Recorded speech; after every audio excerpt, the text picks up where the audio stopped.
Pero lo que quiero llamar la atención con este punto es que la no regulación con inteligencia de las finalidades de la técnica, y acá viene el elemento legislativo, finalidades de la técnica. El tema ha pasado habitualmente ignorado.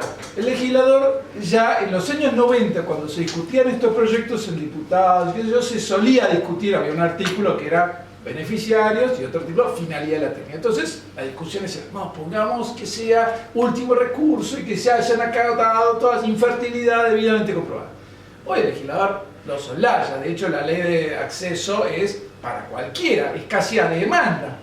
Ahora, si el legislador no se plantea la cuestión de la finalidad de la técnica asociada a la infertilidad, porque la infertilidad te aproxima al factor terapéutico, si bien no es estrictamente terapéutica la función in vitro, te aproxima a la analogía primera que es la procreación natural.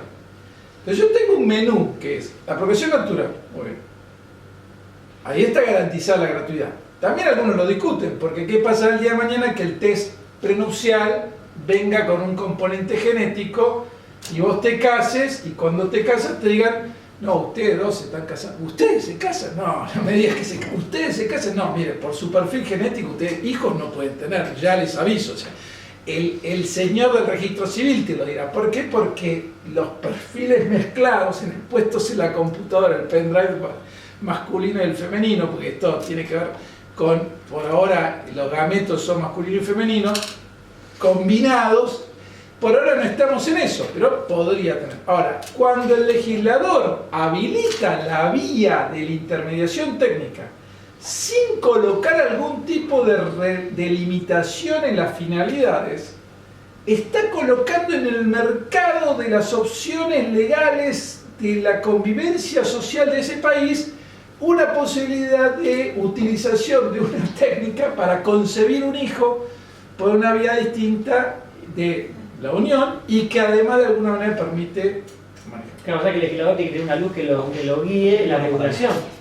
Bueno, es que esto en el mundo se discute, lo que pasa es que en nuestro país cada vez que esto sale te colocan el caso más dramático de infertilidad adelante, cosa que pareciera que vos sos un desarmado que le está diciendo que no a esta persona que está con un problema de infertilidad, pero en el mundo todos estos debates de finalidad de las técnicas, si aceptamos o no el DGP, si aceptamos o no la adopción, son súper discutidos.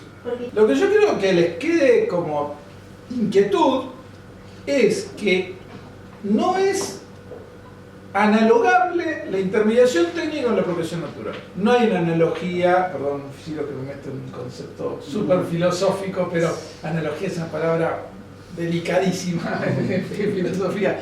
Entiendo que es correcto decir que no hay una analogía exacta y que, mejor dicho, que la aparición de una intermediación técnica justifica un interés o crea un interés público en regulación de esa realidad en orden al bien común, cosa que no la tenés en la procreación natural, porque en la procreación natural está el elemento de la relacionalidad propia humana.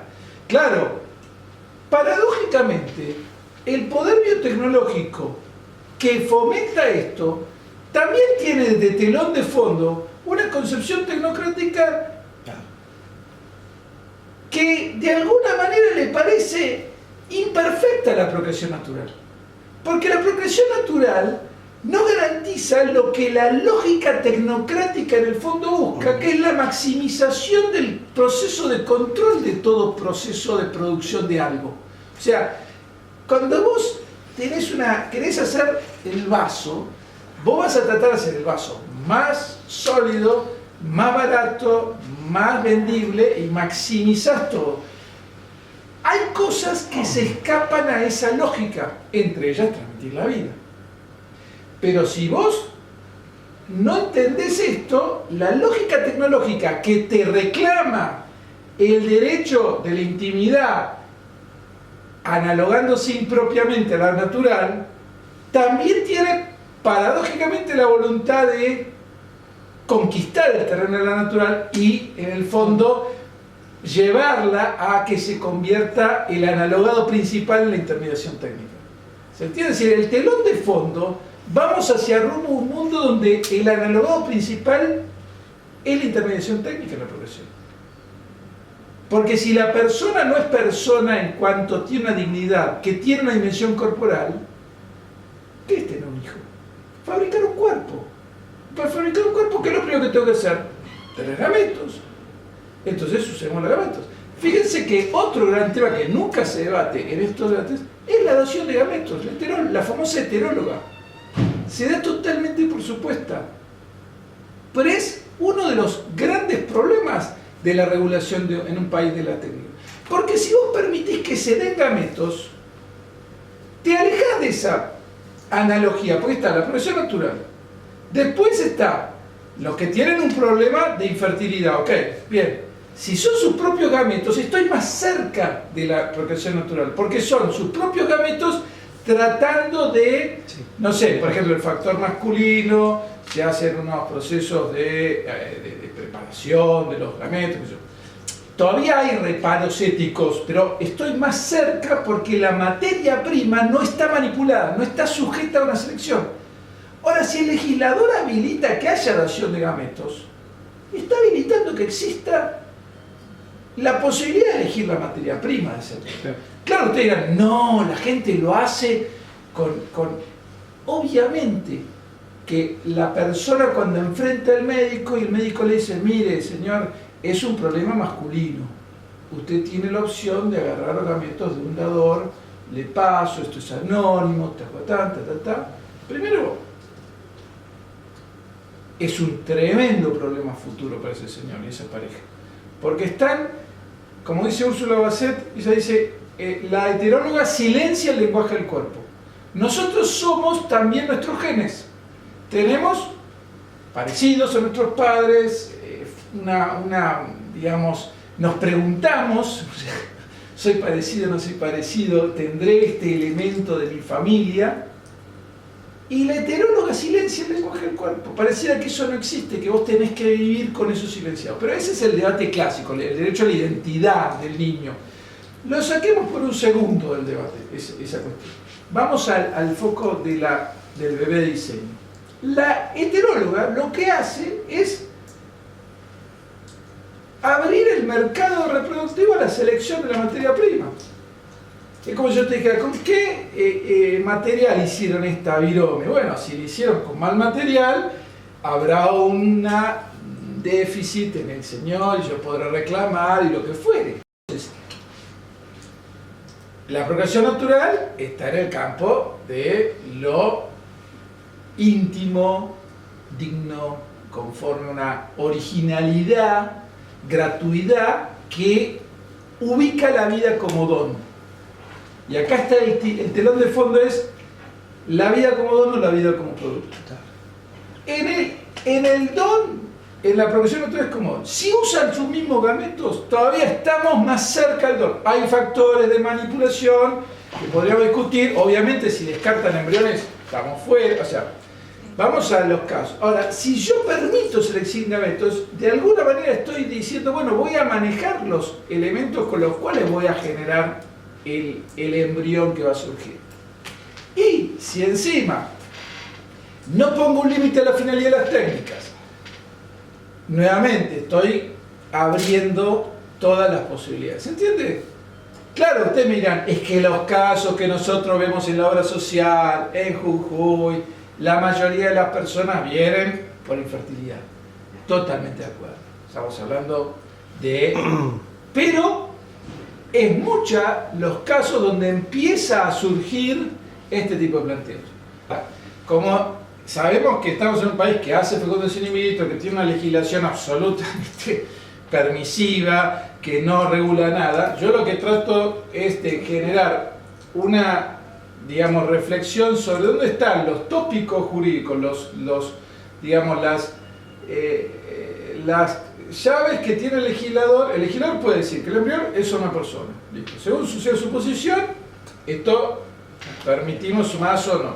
La segunda, ¿qué finalidades tienen las técnicas? O sea, comparto, o sea, yo no las autorizaría, pero si las autoriza, ¿qué finalidades tiene la técnica? Entonces, si lo asimila a infertilidad, todavía trata de mantener el mordiente en una cuestión de evitar, o sea, más cerca.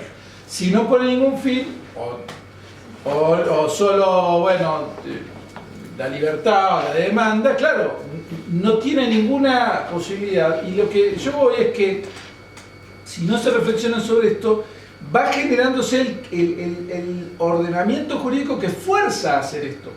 Por eso decía que el telón de fondo es una cierta conquista sobre la profesión natural. Yo escribí con una reseña el libro Homo Deus de Harari, está escrito ahí, si los seres humanos somos meros algoritmos. O sea, en el fondo la religión es esa, es decir, ¿qué es ser humano? O sea, el ser humano es un ser corporal, pero su corporalidad, o sea, la corporalidad tiene un factor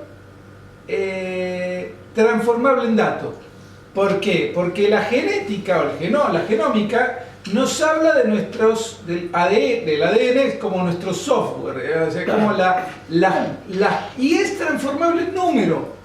¿Por qué es dato? Porque en definitiva son bases químicas, una A, una G, una T, una C, que están allí entre 1000 millones de posiciones. Entonces, nosotros podemos tener la ilusión de transformar el fenómeno corporal en un dato procesable y aplicarle la lógica algorítmica, que es el caso 3, que ahí vienen los algoritmos en el caso 3, es decir, la maximización ahora ya aplicando las herramientas informáticas que me permiten el procesamiento de grandes cantidades de información.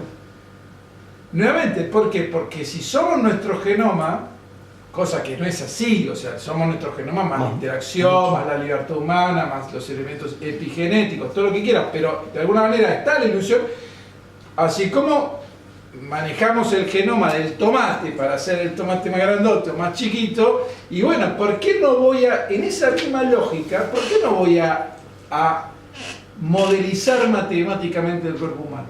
¿Qué me impide transformar el cuerpo humano en dato?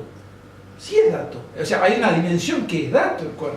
Pues entonces, bueno, vamos al caso 3, así no lo excede. Caso 3. Dale. Patentamiento de un sistema de es más largo, pero... de dadores, sí, lo tengo largo, de dadores de gametos. El 24 de septiembre de 2013, la Oficina de Patentes de los Estados Unidos otorgó a la empresa 23andMe Inc. la patente número 8543339, denominada Selección de donantes de gametos en base a cálculos genéticos, Gamete Donor Selection Based on Genetic Calculations, en virtud de la cual se pretende proteger jurídicamente un sistema, método o programa de computación ordenado a determinar por procedimientos estadísticos el mejor donante de gametos para lograr un resultado genético buscado. Las reivindicaciones de la patente comprenden 28 puntos que en resumen pretenden proteger un sistema de selección del donante de gametos ideal para el logro de una finalidad de interés del requirente. Bueno, la que sigue, párrafo siguiente, pues Santiago, esto es todo muy técnico. El denominado fenotipo de interés refiere a ciertas características observables o rasgos de un organismo, como sus propiedades morfológicas, evolutivas, bioquímicas, fisiológicas o de comportamiento.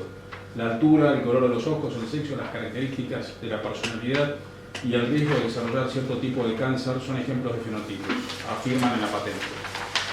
Genotipo refiere a la información perteneciente a la constitución genética de una célula, un organismo o un individuo en referencia a un carácter específico bajo consideración, como por ejemplo información perteneciente a la combinación de alelos ubicados en cromosomas homólogos que están asociados con una característica o rasgo específico.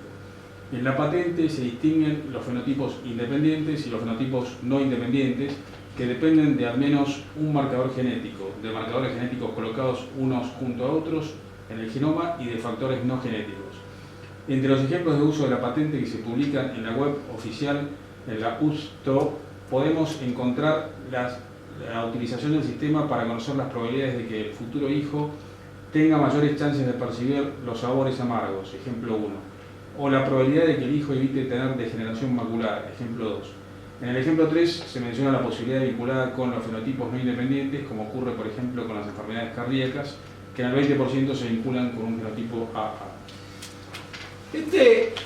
La diferencia con el caso anterior sería que acá la selección de gametos se vuelve industrialmente procesable a través de algoritmos y ya grandes bases de datos que me permiten, digamos, maximizar ahora las chances, porque yo, cuando digamos,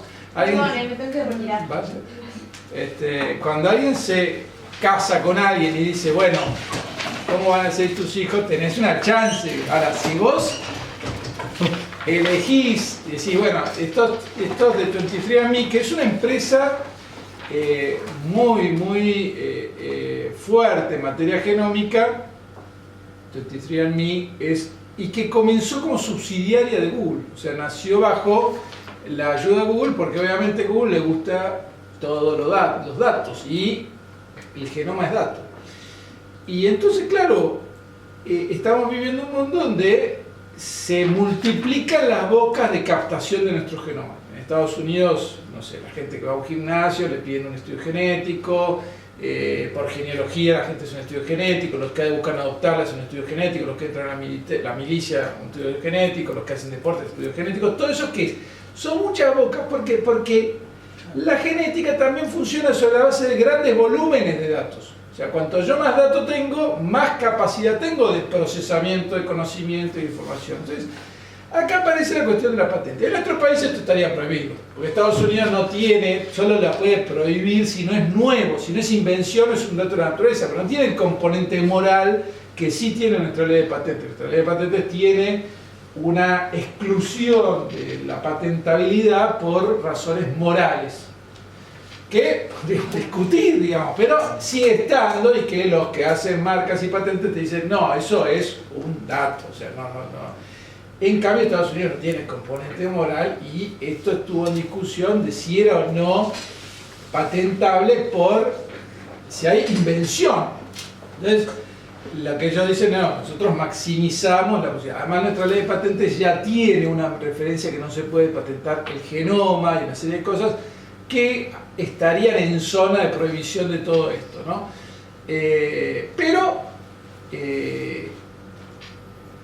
este tercer caso, a la línea que veníamos diciendo de bebés de diseño, le agrega el algoritmo. O sea, mientras que el caso 2 era la búsqueda de un hijo con discapacidad, en este caso, por una especie de presentación de la libertad reproductiva llevada a su máxima expresión, como aún desde una visión cultural que quiera tener un hijo con unas ciertas características que en principio todos diríamos no se pueden tener. En este caso es la maximización, ya sea por la selección del dador. Este evento nos lleva a una nueva cuestión, que es la cuestión económica. ¿Por qué? Porque los mejores gametos valen más que los peores gametos.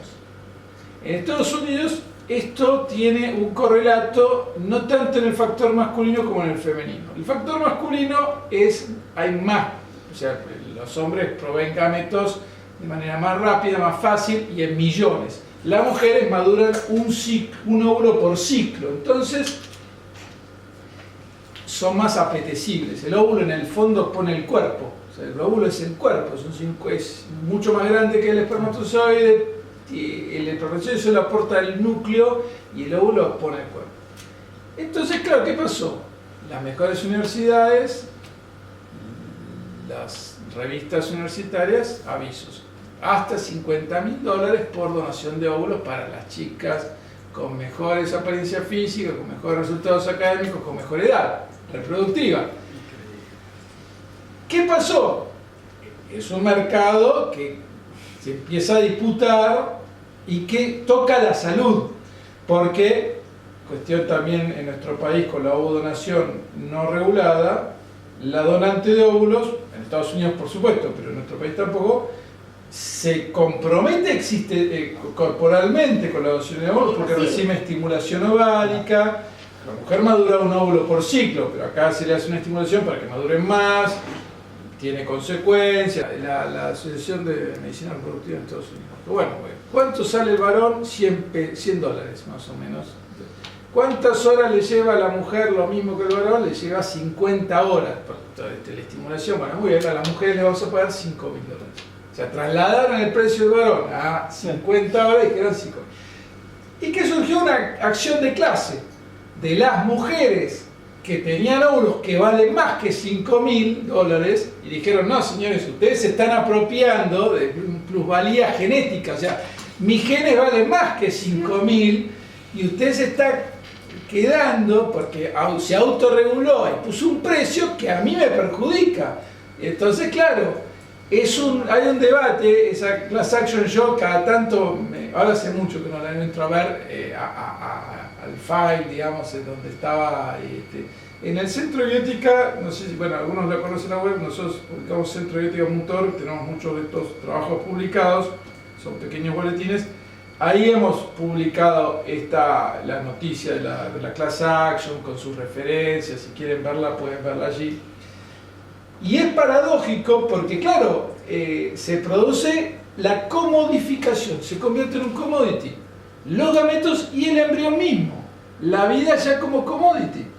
Entonces, lo que yo les decía que es un producto, en el primer caso, porque podríamos discutir, bueno, vos generas un embrión para que sea dador de gametos, en el segundo caso porque es un producto, generas un niño deliberadamente con discapacidad, acá ya aparece el commodity como realidad económica. Es decir, ¿cuánto valdría un embrión de Messi? Entonces, bueno, es decir, en los caballos es así. O sea, el señor Cambiaso tiene a la cuartetera, que la clonó, y vale una $500.000, no sé, un clon.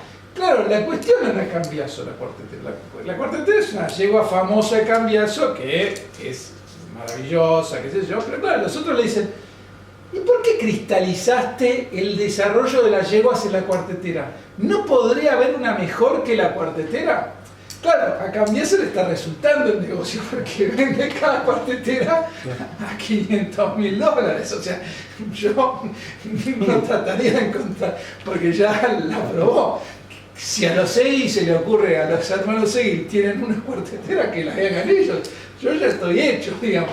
Pero también plantea un problema de evolución, porque vos cuando clonás, digamos, cristalizás el desarrollo en un momento determinado y de ahí en adelante son todas copias y no sabés lo que sería la evolución del caballo.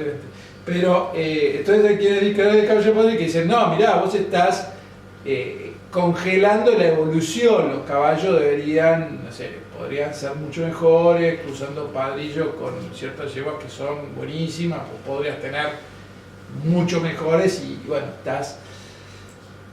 Pero la verdad es que, ¿qué impide que la vida sea un commodity más? O sea, ¿por qué no va a ser una realidad? Commodity es un bien transable en el mercado, la circulación de bienes y servicios. ¿Por qué la vida humana o los gametos no van a ser si nuestra lógica es de, bueno, fabriquemos en el código? En el derecho argentino hay que decir que el 17 del código dice que los derechos sobre el cuerpo humano, expresión un poco feliz de la redacción del código, no son susceptibles de apropiación comercial o algo así, dice comercial, me parece usar la palabra del código, con lo cual hay una primera no patrimonialidad del cuerpo. Después, por otro lado, la ley de provocación de fecundación in vitro, la 26862, en su decreto reglamentario, dice que la donación de gametos en Argentina será no lucrativa. ¿Por qué yo interpreto? O sea, lucran todos menos el que puso los gametos, o sea, porque todos los demás cobran, digamos, pero el que puso los gametos no. ¿Y esto a qué obedece? Yo creo que es un tema de funcionamiento de la obra social, porque imagínense que la obra social tenga que pasar la factura de servicios del médico, pero servicio de la dadora de gametos, 5.000 pesos, o sea, sería un poco violento, pero ¿por qué? Porque ya está incorporado a la práctica, al circuito del sistema de seguridad social o del sistema de salud prestacional de la salud, y eso está tan tabulado todo con baremos, con cosas así, digamos, de tabulación de las prestaciones, que si el gameto integrara el precio, sería un poco violento, ¿se entiende? Pero en el fondo, en el mundo, hay el surgimiento de una discusión. Hay un famoso paper de baby business, es decir, que era la cuestión esta del negocio del bebé. El que le contesta en el debate en Estados Unidos es Robertson, que dice, bueno, no, en realidad hay todo un debate entre los autores sobre esto del baby business, es decir, como diciendo, no, todavía es ciencia ficción lo que vos me estás hablando. Yo creo que todavía es ciencia ficción, pero en el sentido de que no es que estamos viendo avisos de vendo gametos, vendo embriones, compro, qué sé yo, pero en el mundo hay una tendencia hacia eso, el mercado del alquiler de vientres va en esa línea también, va en una mayor, digamos, transformación en servicio de todo el proceso reproductivo, porque vos tenés el proceso reproductivo en la etapa, digamos, preconcepcional, preconcepcional y preimplantaria, podríamos decir que ahí está manipulable, pero agrega el alquiler de vientres, agrega el servicio completo hasta el nacimiento, digamos. Entonces vos ya incorporás a la lógica de mercantilización todo